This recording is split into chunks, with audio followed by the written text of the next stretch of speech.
कभी आपने सोचा है कि किसी को दुख देना और किसी आध्यात्मिक व्यक्ति को आहत करना, इन दोनों में कितना बड़ा अंतर है। हम कभी कभी गुस्से में या अपने अहंकार में किसी को चोट पहुंचा देते हैं, किसी की भावनाओं को ठेस पहुंचा देते हैं। लेकिन जब कोई व्यक्ति किसी ऐसे इंसान को दुख पहुंचाता है जो आध्यात्मिक रूप से जागृत है, जो ईश्वर, सत्य, प्रेम और सेवा के मार्ग पर चल रहा है, तो वो केवल एक मनुष्य को आहत नहीं कर रहा होता, बल्कि ईश्वर की उस चेतना को चोट पहुंचा रहा होता है जो उस इंसान के भीतर जाग चुकी है। परमहंस योगानंद जी कहते हैं, आध्यात्मिक व्यक्ति को दुख देना स्वयं के जीवन की ऊर्जा को नष्ट करना है। यह केवल कोई दार्शनिक वाक्य नहीं, बल्कि ब्रह्मांड के उन गहरे नियमों में से एक है जो अदृश्य रूप से सब पर कार्य करते हैं। आध्यात्मिक लोग दुनिया को छोड़कर नहीं भागते, वे दुनिया को बेहतर बनाने के लिए जीते हैं। उनका हृदय अधिक संवेदनशील, अधिक निर्मल और अधिक प्रेमपूर्ण होता है। वे हर प्राणी में ईश्वर देखते हैं, और जब ऐसे व्यक्ति को दुख दिया जाता है तो वह दुख केवल उसके मन में नहीं जाता, वह ब्रह्मांड में कंपन बनकर फैलता है, और वही कंपन वापस आकर दुख देने वाले के भाग्य को प्रभावित करता है। क्योंकि ब्रह्मांड का नियम बहुत सरल है, जहां प्रकाश है वहां अंधकार टकराकर खुद टूटता है। आध्यात्मिक व्यक्ति के पास कोई बदला नहीं, कोई क्रोध नहीं, कोई प्रतिशोध नहीं होता। वे अक्सर चुप रहते हैं, क्षमा कर देते हैं और आगे बढ़ जाते हैं। लेकिन ब्रह्मांड चुप नहीं रहता। उस क्षमा के पीछे, उस मौन के पीछे एक ऐसी शक्ति छिपी होती है जो अनजाने में ही न्याय कर देती है। योगानंद जी कहते हैं, जिस आत्मा के भीतर ईश्वर का वास है वह किसी का अहित नहीं चाहती, लेकिन जो उस आत्मा का अहित करता है उसके कर्म स्वयं उसके सामने खड़े हो जाते हैं। आध्यात्मिक लोग आपकी आलोचना नहीं करते, वे आपके लिए बुरा नहीं सोचते, लेकिन उनकी ऊर्जा इतनी दिव्य होती है कि उसके साथ टकराकर नकारात्मकता खुद नष्ट हो जाती है। और जब नकारात्मकता नष्ट होती है तो उसका प्रभाव उसी व्यक्ति पर लौटता है जिसने उसे भेजा था। इसलिए गलती आध्यात्मिक व्यक्ति को चोट पहुंचाने में नहीं है, गलती उस ऊर्जा को भेजने में है जो आपके ही जीवन को उलझा देती है। कभी कभी लोग हंसी में किसी भक्त का मजाक उड़ाते हैं, उनकी साधना को हल्के में लेते हैं, उनकी भक्ति को पागलपन कहते हैं और सोचते हैं कि उन्होंने कुछ खास नहीं किया। लेकिन ब्रह्मांड इसे बहुत गंभीरता से लेता है। योगानंद जी कहते हैं, जो व्यक्ति भक्ति का अपमान करता है वह अपने भीतर की ही शांति को नष्ट कर देता है। क्योंकि आध्यात्मिक मार्ग की आलोचना केवल शब्दों का खेल नहीं है, यह आत्मा की दिशा बदल देती है। और आत्मा की दिशा गलत दिशा में मुड़े तो जीवन में कितनी भी कोशिश कर ले, शांति प्राप्त नहीं होती। आध्यात्मिक व्यक्ति को आहत करना भगवान के मंदिर में पथराव करने जैसा है। मंदिर मौन रहता है, मूर्ति टूट भी जाए तो भी कुछ नहीं कहती, पर वह पत्थर फेंकने वाले के जीवन में कल लाता है। क्योंकि श्रद्धा का अपमान हमेशा श्रद्धा देने वाले के भीतर चोट छोड़ता है, और श्रद्धा की ऊर्जा एक बार टूट जाए तो जीवन की रोशनी कम हो जाती है। आध्यात्मिक लोग ऐसे पेड़ होते हैं जिनकी छाया में बैठकर हर कोई शांति पाता है। लेकिन अगर कोई उस पेड़ को ही काटने लगे तो छाया तो खत्म होती है, पर उससे अधिक नुकसान वही व्यक्ति उठाता है जिसने पेड़ को काटा है। क्योंकि अब वह धूप से जलता है, जीवन की आंधियों से असुरक्षित हो जाता है। योगानंद जी कहते हैं, जिसने ईश्वर के मार्ग पर चलने का निर्णय लिया, उसे आहत करके तुम अपने ही मार्ग में कांटे बो रहे हो। आध्यात्मिक व्यक्ति को दुख देने से कर्म का एक विशेष प्रकार का बंधन बन जाता है। क्योंकि सामान्य व्यक्ति को चोट पहुंचाने से केवल उसकी भावनाओं पर असर पड़ता है, लेकिन आध्यात्मिक व्यक्ति को चोट पहुंचाने से ईश्वरीय चेतना में कम आता है, और वही कंपन एक दिन लौटकर आपके जीवन का भाग्य लिखता है। वह पाप इसीलिए बड़ा है क्योंकि आप किसी ऐसे व्यक्ति को चोट पहुंचा रहे हैं जो किसी का अहित नहीं चाहता, जो केवल सच्चाई की ओर बढ़ रहा है और जो केवल प्रकाश को बढ़ाने की कोशिश कर रहा है। ऐसे व्यक्ति की पीड़ा कभी व्यर्थ नहीं जाती, वो आकाश में दर्ज होती है, और हर दर्ज हुई पीड़ा एक दिन न्याय बनकर सामने आती है।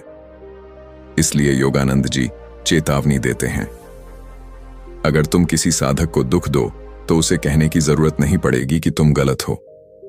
तुम्हारा मन स्वयं तुम्हें दंड देगा, क्योंकि तुमने उस शांति को चोट पहुंचाई है जिसे तुम खुद पाने की कोशिश कर रहे थे। और जब आपका मन स्वयं आपको दंड देने लगता है तो यह दंड बाहर से नहीं आता, यह भीतर से आता है, आत्मा से आता है। परमहंस योगानंद जी कहते हैं कि आध्यात्मिक व्यक्ति को दुख देने का सबसे बड़ा परिणाम यह होता है कि वह व्यक्ति स्वयं भगवान से दूर हो जाता है, क्योंकि साधक और भगवान के बीच कोई दूरी नहीं होती। साधक की चेतना जितनी ऊंची होती है वह उतना ही ईश्वर के निकट होता है। जब आप किसी साधक को आहत करते हैं तो असल में आप अपनी ही ईश्वरीय संभावना को चोट पहुंचा रहे होते हैं। यह पाप इसलिए बड़ा है क्योंकि यह केवल किसी शरीर, किसी मन या किसी भावना के विरुद्ध नहीं, बल्कि ईश्वर के मार्ग, ईश्वर की ऊर्जा और ईश्वर की उपस्थिति के विरुद्ध होता है। साधक के भीतर ईश्वर का प्रकाश होता है। उसे दुख देना अंधकार को पुकारना है, और जब कोई व्यक्ति अंधकार को पुकारता है तो वह प्रकाश खो बैठता है। धीरे धीरे उसका मन भारी होने लगता है, उसका जीवन उलझने लगता है, उसकी प्रगति रुक जाती है और उसे समझ भी नहीं आता कि यह सब क्यों हो रहा है। योगानंद जी कहते हैं, आध्यात्मिक व्यक्ति को दुख देने वाला मनुष्य कभी चैन नहीं पा सकता, क्योंकि उसने उस शांत ऊर्जा को आहत किया है जो उसके अपने जीवन में प्रकाश लाने वाली थी। यही कारण है कि कई बार लोग शिकायत करते हैं कि उनकी साधना का असर क्यों नहीं हो रहा, उनकी प्रार्थनाएं क्यों नहीं सुनाई दे रही, या उनका मन बार बार परेशान क्यों हो रहा है। वे समझ नहीं पाते कि उनके भीतर एक सूक्ष्म अवरोध बन चुका है। वो अवरोध उनके कर्मों से पैदा हुआ है, किसी ऐसे व्यक्ति को चोट पहुंचाने से पैदा हुआ है जो किसी के लिए बुरा नहीं चाहता था। क्योंकि साधक की आत्मा से एक बार निकलने वाला आशीर्वाद पूरे जीवन को बदल देता है, और साधक की आत्मा से निकलने वाली पीड़ा पूरे जीवन को बांध देती है। यह पीड़ा साधक की ओर से दंड नहीं, बल्कि ब्रह्मांड का नियम है। जो ऊर्जा आप किसी उच्च चेतना वाले व्यक्ति की ओर भेजते हैं वह कई गुना होकर लौटती है। इसलिए कहते हैं, साधकों के पास ईश्वर की कृपा होती है, और ईश्वर की कृपा को आहत करना स्वयं को आहत करना है। लेकिन इसका अर्थ यह नहीं कि आध्यात्मिक लोगों से डरना चाहिए या उनके सामने झुकना चाहिए। योगानंद जी स्पष्ट कहते हैं कि आध्यात्मिक व्यक्ति का सम्मान करना, उसके प्रति संवेदनशील रहना, उसके साथ प्रेम और नम्रता से व्यवहार करना, यह केवल नियम नहीं, यह आत्मा का संस्कार है। जब आप ऐसे व्यक्ति को सम्मान देते हैं जो भगवान के निकट हैं, तो वह सम्मान आपके भीतर भी ईश्वर की ओर एक द्वार खोल देता है। आध्यात्मिक लोगों की मौन उपस्थिति भी वरदान बन जाती है। उनके आशीर्वाद बिना बोले भी आपके जीवन का मार्ग बदल देते हैं। और यही कारण है कि ऐसे लोगों के साथ जुड़ना, उन्हें समझना और उन्हें कष्ट ना देना, यह इंसान के जीवन की सबसे बड़ी सुरक्षा है। क्योंकि ईश्वर अपने प्रिय भक्तों को किसी प्रकार का दर्द ना भी रोके, लेकिन उस दर्द का फल उनका नहीं होने देता। वो फल हमेशा उस व्यक्ति के पास लौटता है जिसने चोट पहुंचाई थी, और वह फल केवल दुख नहीं होता, वो उलझन भी हो सकती है, प्रगति का रुक जाना भी, रिश्तों का बिगड़ना भी, या मानसिक शांति का छिन्न जाना भी। योगानंद जी कहते हैं कि आध्यात्मिक व्यक्ति को आहत करने में केवल शारीरिक या भावनात्मक कष्ट ही नहीं आता, बल्कि उस ऊर्जा को आहत करना भी शामिल है जो वह व्यक्ति दुनिया में फैलाने की कोशिश कर रहा है। ऐसे लोग दुनिया को हल्का करने आए हैं, और जो लोग उनकी राह में बाधा डालते हैं वे अपना बोझ बढ़ा लेते हैं। यही वजह है कि ब्रह्मांड ऐसे कर्मों को सहन नहीं करता। वह तुरंत प्रतिक्रिया नहीं देता, क्योंकि ब्रह्मांड का न्याय तत्काल नहीं सटीक होता है। वह ठीक तब आता है जब मनुष्य सत्य को समझने के योग्य बन जाता है। तब उसे एहसास होता है कि उसने किसे आहत किया था, किसी इंसान को नहीं, बल्कि उस चेतना को जिसने उसकी मदद करनी थी। यह समझ जब हृदय में उतरती है तो इंसान का जीवन बदलने लगता है। वह भीतर से नरम हो जाता है, विनम्र हो जाता है, संवेदनशील हो जाता है। उसे समझ आता है कि दुनिया में सबसे संवेदनशील ऊर्जा, आध्यात्मिक ऊर्जा को कभी चोट नहीं पहुंचानी चाहिए। परमहंस योगानंद जी कहते हैं कि अगर भूल से भी किसी साधक को दुख पहुंचा दिया हो तो तुरंत पश्चाताप करें, क्षमा मांगे और ईश्वर के चरणों में समर्पित हो जाए, क्योंकि ब्रह्मांड इतना कठोर नहीं है कि गलती को सुधारने का अवसर ना दे, लेकिन वह इतना न्यायप्रिय जरूर है कि गलती को अनदेखा नहीं करता। आप सच्चे हृदय से क्षमा मांग लें तो कर्म हल्का हो जाता है।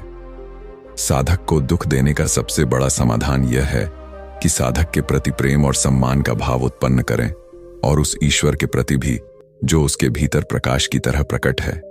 अंत में योगानंद जी कहते हैं, साधक को दर्द देना सबसे बड़ा पाप है और साधक को सम्मान देना सबसे बड़ा पुण्य, क्योंकि साधक व्यक्ति नहीं एक माध्यम है, एक दरवाजा है ईश्वर की ओर। अगर आप उस दरवाजे को चोट पहुंचाते हैं तो आप ईश्वर से दूरी बना लेते हैं, और अगर आप उस दरवाजे को आदर देते हैं तो वही दरवाजा आपके जीवन में प्रकाश खोलता है। इसलिए जीवन में चलने के लिए एक ही नियम याद रखिए, आध्यात्मिक लोगों को दुख मत दीजिए। उनका हृदय दुनिया से अधिक संवेदनशील होता है और उसका कंपन ईश्वर के समीप होता है। उन्हें दुख देना स्वयं को अंधकार में धकेलना है और उन्हें सम्मान देना अपने ही भीतर प्रकाश जगाना है। आज आपने एक गहरा सत्य सुना, आध्यात्मिक व्यक्ति को दुख देना स्वयं के भाग्य को आहत करना है, क्योंकि साधक का हृदय केवल उसका नहीं होता, वह ईश्वर का स्थान होता है। इसलिए अपने जीवन में हमेशा यह ध्यान रखें, जो लोग प्रेम, शांति और भक्ति की राह पर हैं, उनके प्रति आदर रखिए, उनकी भावनाओं की रक्षा कीजिए, क्योंकि उनके हृदय को चोट पहुंचना आपके अपने जीवन में अंधेरा ला सकता है। और हां, अगर यह संदेश आपके मन को छू गया हो, आपकी चेतना को थोड़ा भी ऊंचा उठा गया हो, तो कृपया इसे दूसरों तक पहुंचा दें। कभी आपने किसी इंसान को देखकर अचानक मन में एक अजीब सी बेचैनी महसूस की है, जैसे सब कुछ ठीक है, बातें भी ठीक, व्यवहार भी सभ्य, लेकिन दिल कहता है इससे दूरी रखो। कभी ऐसा हुआ है कि कोई आपको बार बार आध्यात्मिकता, ईश्वर, साधना की बातें सुनाता है, लेकिन उसके आसपास पहुंचते ही आपकी ऊर्जा नीचे गिर जाती है? अगर हां, तो आज का वीडियो आपके लिए है। नमस्कार दोस्तों, आज हम एक ऐसे विषय पर बात करने वाले हैं जिसे लोग अक्सर समझ नहीं पाते और इसी गलतफहमी में आध्यात्मिक जीवन में पीछे हट जाते हैं। विषय है आध्यात्मिक लोगों से बच के रहना। सुनने में अजीब लगता है ना? जैसे क्या आध्यात्मिक लोग भी खतरनाक हो सकते हैं? क्या उनसे भी दूरी रखनी चाहिए? पर परमहंस योगानंद जी कहते हैं, सच्चा आध्यात्मिक व्यक्ति वह होता है जिसकी उपस्थिति आपके भीतर शांति को जन्म दे। अगर उसकी उपस्थिति आपके भीतर भ्रम, डर या कमजोरी पैदा करे तो वह आध्यात्मिक नहीं, वह केवल आध्यात्मिकता का मुखौटा पहने हुआ व्यक्ति है। और आज की दुनिया में सबसे कठिन काम यही है, किससे जुड़ना है और किससे दूर रहना है, क्योंकि हर चमक सोना नहीं होती और हर सफेद कपड़ा पवित्रता का प्रतीक नहीं होता। मैं आपको एक छोटी सी कहानी सुनाता हूं। एक गांव में एक बाबा आया करते थे, सफेद कपड़े, गले में रुद्राक्ष, हाथ में माला, बड़े बड़े ज्ञान के शब्द। लोग उन्हें पूछते भी नहीं थे, बस उनके पास बैठते और महसूस करते कि कुछ तो बहुत बड़ा है यहां। लेकिन एक बुजुर्ग महिला थी, वो बाबा को देखते ही पीछे हट जाती। कोई पूछता, अम्मा, बाबा इतने महान हैं, आप क्यों नहीं आती? वो हंसकर कहती, महानता देखकर नहीं, ऊर्जा महसूस करके पहचानी जाती है। और मेरे भीतर कुछ कहता है कि ये बाबा मुझे खाली कर देंगे, भरेंगे नहीं। और दोस्तों, समय के साथ पता चला कि अम्मा सही थी, क्योंकि वह बाबा लोगों की श्रद्धा का फायदा उठा रहे थे। लेकिन यहां कहानी बाबा की नहीं, अम्मा की समझ की है। योगानंद जी कहते हैं, आध्यात्मिकता बुद्धि से नहीं, अंतर्ज्ञान से पहचानी जाती है। और इसी से शुरू होता है हमारा आज का पहला और सबसे महत्वपूर्ण विषय, आध्यात्मिक लोगों से बचकर रहने का वास्तविक अर्थ क्या है। देखिए, आध्यात्मिक लोग दो तरह के होते हैं। पहले, सच्चे, शांत, सरल, जिनके पास बैठकर आपका मन स्थिर हो जाए। और दूसरे, जो आध्यात्मिकता को पहचान, सम्मान, चमत्कार और नियंत्रण का साधन बना लेते हैं। और समस्या यह है कि दूसरे प्रकार के लोग आज ज्यादा चमकदार दिखाई देते हैं, क्योंकि वे दिखावा करते हैं, मंच बनाते हैं, भीड़ में खड़े होकर बोलते हैं कि मैं सब जानता हूं। जबकि सच्चे आध्यात्मिक लोग वे भीड़ में नहीं चमकते, वे आपके दिल में चमकते हैं। वे आपको पकड़ कर नहीं रखते, वे आपको मुक्त कर देते हैं। और सबसे बड़ी बात, वे कभी आपको अपने ऊपर निर्भर नहीं होने देते। बल्कि आपके भीतर की दिव्यता जगाने की कोशिश करते हैं। और ऐसे लोगों के आसपास रहकर जीवन बदल जाता है। लेकिन वहीं एक दूसरा वर्ग है जो आध्यात्मिक शब्दों का इस्तेमाल करते हैं, पर उनकी ऊर्जा आपके भीतर से शांति चुरा लेती है। ऐसे लोग आपको सुनते कम हैं, समझते कम हैं, लेकिन निर्देश देते ज्यादा हैं। आपको बताते हैं कि क्या करना चाहिए, कैसे जीना चाहिए, पर खुद अपने जीवन में इन बातों का पालन नहीं करते।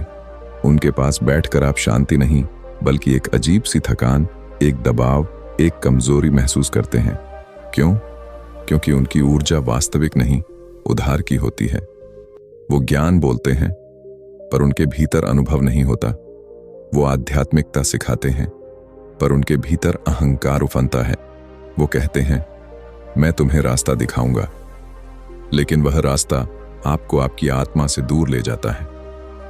योगानंद जी कहते हैं, जिस व्यक्ति की संगति आपको बेचैन कर दे, वह आध्यात्मिक हो ही नहीं सकता, चाहे वह कितना भी ज्ञान की बातें करे। और यही कारण है कि आपको आध्यात्मिक दिखने वाले लोगों से नहीं, बल्कि झूठे आध्यात्मिक लोगों से बचकर रहना है। असल बात समझिए, सच्चा आध्यात्मिक व्यक्ति आपको कभी मजबूर नहीं करेगा। वह आपको अपने शिष्य बनाने की कोशिश नहीं करेगा। वह आपको डराएगा नहीं, न पाप से, न स्वर्ग नरक से। वह आपका सम्मान करेगा, आपकी स्वतंत्रता का सम्मान करेगा। और सबसे महत्वपूर्ण बात, वह आपके भीतर के ईश्वर को जगाने की कोशिश करेगा, न कि खुद को आपके लिए ईश्वर जैसा बना देगा। ऐसे लोगों की पहचान कैसे होती है? बहुत सरल। उनसे बात करते ही आपको ऐसा महसूस हो कि मैं अपने आप को बेहतर इंसान बनाना चाहता हूं, मैं अपने जीवन में कुछ बदल सकता हूं, मैं गलत था पर अब सही दिशा मिल रही है, मैं हल्का हो रहा हूं, मुक्त हो रहा हूं। अगर ऐसा महसूस होता है तो समझिए आप सही जगह पर हैं। लेकिन अगर किसी कथित आध्यात्मिक व्यक्ति के पास बैठकर आपके भीतर इन भावों का जन्म होता है, डर, हीन भावना, बंधन, निर्भरता, दबाव, अपराध बोध, तो फिर कितनी भी बड़ी बात वे कहें, उनसे दूर रहिए। क्योंकि आपके मन की शांति, आपके आत्मा की रोशनी, आपका जीवन किसी भी रिश्ते, किसी भी गुरु, किसी भी व्यक्ति से ज्यादा मूल्यवान है। और इसीलिए आज की पहली सीख यही है, सच्चे आध्यात्मिक व्यक्ति को पहचानिए और दिखावे वाले आध्यात्मिक लोगों से दूर रहिए। क्योंकि सच्चा व्यक्ति आपके जीवन में रोशनी बनकर आता है और झूठा व्यक्ति आपकी रोशनी छीन लेता है। आज बस एक ही बात याद रखिए, आध्यात्मिकता चमक में नहीं छुपी होती, यह उस व्यक्ति की उपस्थिति में छुपी होती है जिसकी संगति में आप खुद को ईश्वर के थोड़ा और करीब महसूस करें। और अब इस पहले विषय को समझने के बाद आप तैयार हैं अगले लक्षण के लिए, जो और भी गहरा है और आपके जीवन की दिशा बदल सकता है। तो दोस्तों, आज की इस खूबसूरत यात्रा में हमने एक ही बात सीखी, आध्यात्मिक लोग वो नहीं होते जो सिर्फ बातें बड़ी बड़ी करें। आध्यात्मिक लोग वो होते हैं जिनकी संगति में आपका दिल हल्का हो जाए, मन साफ हो जाए और जिंदगी थोड़ी आसान लगने लगे। बाकी जो आपको डराएं, दबाएं, कंट्रोल करें, उनसे दूर ही रहना बेहतर है। क्योंकि जीवन भगवान ने दिया है, ये किसी और के रिमोट से नहीं चलेगा। और हां, ये मत भूलिए कि असली आध्यात्मिकता हमेशा हमें यही सिखाती है, दूसरों की रोशनी से अंधा नहीं बनना है, अपनी खुद की रोशनी जगानी है। अगर आज की बातें आपको थोड़ी भी पसंद आई हों, अगर चेहरे पर मुस्कान आई हो, अगर भीतर कहीं हल्का सा हाँ यार ये बात सही है वाला एहसास हुआ हो, तो समझिए मैं अपनी आध्यात्मिक ड्यूटी पूरी कर चुका हूं। अब आपकी बारी है। इस वीडियो को लाइक करके अपना आशीर्वाद दीजिए। कमेंट में लिखिए कि आज की कौन सी बात ने आपका दिल छू लिया, और सब्सक्राइब का बटन जरूर दबाइए, क्योंकि आगे आने वाले वीडियो इतने कमाल के होंगे कि आप कहेंगे, अरे वाह, ये चैनल तो सच में मेरे जीवन में पॉजिटिविटी भर रहा है। धन्यवाद दोस्तों, मुस्कुराते रहिए, जागते रहिए और अपनी आत्मा को चमकने दीजिए। मिलते हैं अगले शानदार वीडियो में। जय गुरुदेव।